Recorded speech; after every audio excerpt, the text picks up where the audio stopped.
وہ ایک غیر معمولی انسان تھے۔ اللہ نے صلاحیتوں سے بھی نوازا تھا اور مواقع بھی ملتے رہے۔ یوں زندگی اعلیٰ عہدوں پر خدمات انجام دینے میں گزری۔ کاموں کے سلسلے میں بیرون ملک ہی آنا جانا نہ ہوا، بلکہ وہاں مقیم بھی رہے۔ میل جول اور تعلقات کا دائرہ بھی اسی لیے وسیع تھا۔ وسائل کی بہتات اگر نہیں تھی تو کوئی مشکلات بھی نہیں تھیں۔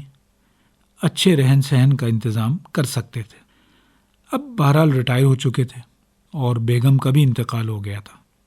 زندگی اب بھی رواں دواں تھی، لیکن دوستوں کو احساس ہوتا تھا کہ ان پر بڑھاپے کے اثرات نمایاں ہو رہے ہیں۔ انہی میں سے ایک نے بیرون ملک زہرانے پر ملاقات کا احوال بتاتے ہوئے ایک واقعہ بیان کیا۔ کہتے ہیں کہ ملنے آئے تو ایسا لگا کہ 20-25 برس پرانا گرم سوٹ پہنے ہوئے ہیں۔ سوٹ سے ایک ناخوشگوار سی بو آ رہی۔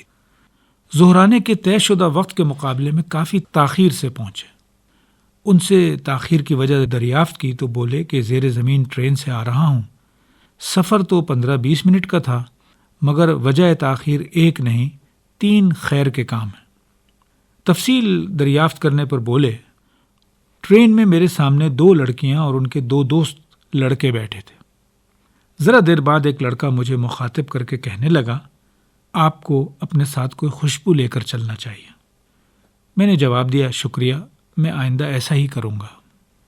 کچھ دیر کے بعد اس لڑکے کی ساتھی لڑکی میرے پاس آئی اور بولی، آپ ایک بہت ہی غیر معمولی آدمی ہیں۔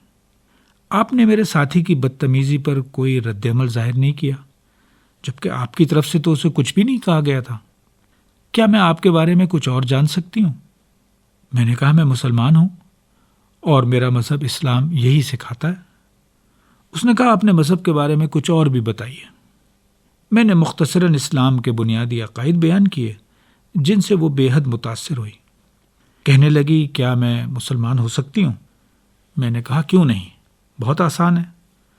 اس نے پوچھا، بھلا کیسے؟ میں نے کہا، بہت آسان، اسٹیشن آنے دو، وہاں اتر جاؤ تو میں تمہیں 2 منٹ میں اسلام قبول کروا سکتا ہوں۔ چند منٹ بعد اسٹیشن آ گیا۔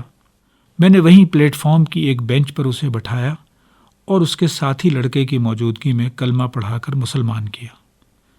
اسلامی نام فاطمہ رکھا اور مبارکباد دی۔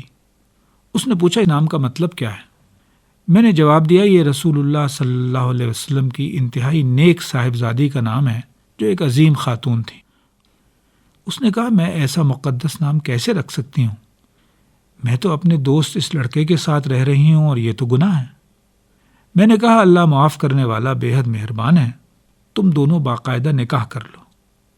اس نے پوچھا، یہ کیسے ہوتا ہے؟ میں نے پھر اسی لہجے میں کہا، بہت آسان، اسلام بہت ہی آسان اور پریکٹیکل مذہب ہے۔ میں تم دونوں کا نکاح پڑھا سکتا ہوں، بشرطے کہ تمہارا ساتھی لڑکا پہلے کلمہ گو مسلمان بن جائے۔ لڑکا فوراً تیار ہو گیا۔ میں نے اسے بھی مسلمان کیا اور باقاعدہ دونوں کا نکاح پڑھا دیا۔ سیدھا اب وہیں سے آ رہا ہوں۔ بہرحال تاخیر سے آنے کی معذرت۔ اسلام دین فطرت ہے، اس کی بنیاد اللہ پر ایمان ہے۔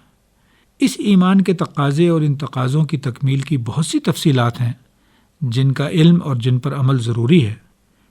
اس کے پیش نظر کسی غیر مسلم کو دین کی دعوت دیتے ہوئے اکثر لوگ پہلے مرحلے میں ہی ان تفصیلات میں الجھ جاتے ہیں۔ حقیقت یہ ہے کہ توجہ اس پر ہونی چاہیے کہ اللہ کے وجود اور اس کی ربوبیت پر صدق دل سے ایمان لانے کا عمل ہو جائے۔ بعد کے مراحل میں انسان از خود علم و عمل کے اعتبار سے آگے بڑھتا جاتا ہے۔ مذکورہ واقعہ یہ یاد دہانی بھی کراتا ہے کہ انسان کا اخلاق لوگوں کے دلوں پر اثر کرتا ہے، اور اس اخلاق سے متاثر ہو کر لوگ بآسانی دین حق کی قبولیت پر مائل ہو جاتے ہیں۔